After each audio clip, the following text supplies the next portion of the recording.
ನಮಸ್ಕಾರ ಸ್ನೇಹಿತರೆ, ಎಲ್ಲರಿಗೂ ತಾಯಿಸ್ ಕಿಚನ್ലേക്ക് ಸ್ವಾಗತ. ಇವತ್ತು ನಾನು ಮಾಡುತ್ತಿರೋದೊಂದು chicken curry masala powder ready ಹಾಕೋಣ. ಮಾಡಿನ ವಿಧಾನ ತೋರಿಸಿಕೊಡ್ತೀನಿ. ಅದಕ್ಕೆ ಎಲ್ಲ ಇಂಗ್ರೀಡಿಯೆಂಟ್ಸು ಹಾಕಿಟ್ಟಿದ್ದೀವಿ. ಬಿಸಿಯಾಗಿಯ ಬಾಣಲೆಯಲ್ಲಿ ಒಂದು ಧನ್ಯ, 3/4 ಕಪ್ ಧನ್ಯ ಬಿಸಿ ಮಾಡಿಡಬೇಕು.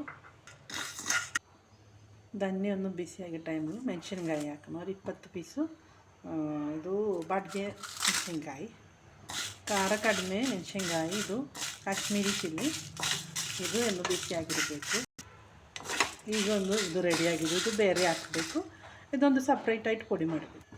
1 ಕಪ್ ಸೋಂಪು ಕಾಳು, ಅದು ಚೆನ್ನಾಗಿ ಬಿಸಿ ಮಾಡಬೇಕು. ಜೀರಿಗೆ 2 ಟೇಬಲ್ ಸ್ಪೂನ್, ಇಲೈಚಿ ಏಲಕ್ಕಾಯಿ 1.5 ಟೀ ಸ್ಪೂನ್, ಗ್ರಾಮ್ ದಾಲ್ ಕಡಲೆಬೇಳೆ 1.5 ಟೀ ಸ್ಪೂನ್. ಇದೆಲ್ಲ ಸ್ಟವ್ ಕಡಿಮೆ ಉರಿಲಾಕಿ ಬಿಸಿ ಮಾಡಬೇಕು. ಜಾಸ್ತಿ ಬಿಸಿ ಮಾಡೋಕ್ಕೆ ಅವಶ್ಯಕಿಲ್ಲ. ಇದು ಚಕ್ಕೆ ಲವಂಗಿ ಜಾವಿತ್ರಿ ಎಲ್ಲ ಇರುತ್ತೆ. ಚಕ್ಕೆ ಲವಂಗಿ 1 ಟೀ ಸ್ಪೂನು, ಜಾವಿತ್ರಿ 3-4 ಪೀಸು, ಇದು ಸ್ಟಾರು ಇದೊಂದು 3-4 ಪೀಸ್, ಇದೆಲ್ಲ ಹಾಕೋಣ. ಬೇ ಲೀಫು ಇದೊಂದು 5-6 ಪೀಸ್ ಇರುತ್ತೆ, ಇದು ಹಾಕೋಣ. ಎಲ್ಲ ಚೆನ್ನಾಗಿ ಒಂದು ಬಿಸಿ ಹಾಕಬೇಕು.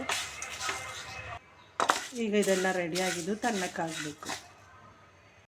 ಈಗ ಮೆಣಸಿನ್ಕಾಯಿ ಧನ್ಯ ತಣ್ಣಕ್ಕಾಗಿದ್ದು ಮಿಕ್ಸಿ ಜಾರಲ್ಲಿ ಹಾಕಿ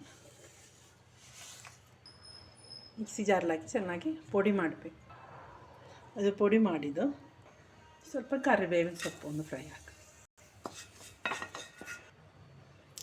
ಈಗ ಕರಿಬೇವಿನ ಸೊಪ್ಪು ರೆಡಿಯಾಗಿದ್ದು. ಈಗ ಇದೆಲ್ಲ ತಣ್ಣಕ್ಕಾಗಿದ್ದು ಟೈಮಲ್ಲಿ 2 ಬ್ಯಾಚ್ ಹಾಕಿ ಪುಡಿ ಮಾಡಬೇಕು. 1/4 ಟೀ ಸ್ಪೂನ್ ಅರಿಶಿನ ಪೌಡ್ರ್ ಹಾಕಿ ಪುಡಿ ಮಾಡಬೇಕು. ಫಸ್ಟ್ ಬ್ಯಾಚ್ ಪುಡಿ ರೆಡಿಯಾಗಿದ್ದು. ಈಗ ನಮ್ಮದು ಚಿಕನ್ ಕರಿ ಮಸಾಲ ಪುಡಿ ರೆಡಿಯಾಗಿದ್ದು. ಒಳ್ಳೆ ಟೇಸ್ಟಿಯಾಗಿರುತ್ತೆ, ಒಳ್ಳೆ ವಾಸನೆ ಇರುತ್ತೆ. ನೀವೆಲ್ಲ ಈ ರೀತಿಲಿ ಒಂದು ಟ್ರೈ ಮಾಡಬೇಕು. ನಿಮ್ಗೆ ಈ ವಿಡಿಯೋ ಇಷ್ಟ ಹಂಗೆ ಎಲ್ಲರೂ ಒಂದು ಸಬ್ಸ್ಕ್ರೈಬ್, ಲೈಕ್, ಶೇರ್ ಮಾಡಿರಿ. ಇದು ಹಾಕಿ ಚಿಕನ್ ಕರಿ ಮಾಡಬೇಕು. ಒಳ್ಳೆ ವಾಸನೆ ಇರುತ್ತೆ, ಟೇಸ್ಟು ಇರುತ್ತೆ. ನಿಮ್ಗೆ ಇಷ್ಟ ಹಂಗೆ ಎಲ್ಲರೂ ಈ ರೆಸಿಪಿ ಒಂದು ಟ್ರೈ ಮಾಡಬೇಕು. ಸಬ್ಸ್ಕ್ರೈಬ್, ಲೈಕ್, ಶೇರ್ ಮಾಡಿ ಎಲ್ಲರೂ ಒಂದು ಟ್ರೈ ಮಾಡಬೇಕು. ಓಕೆ.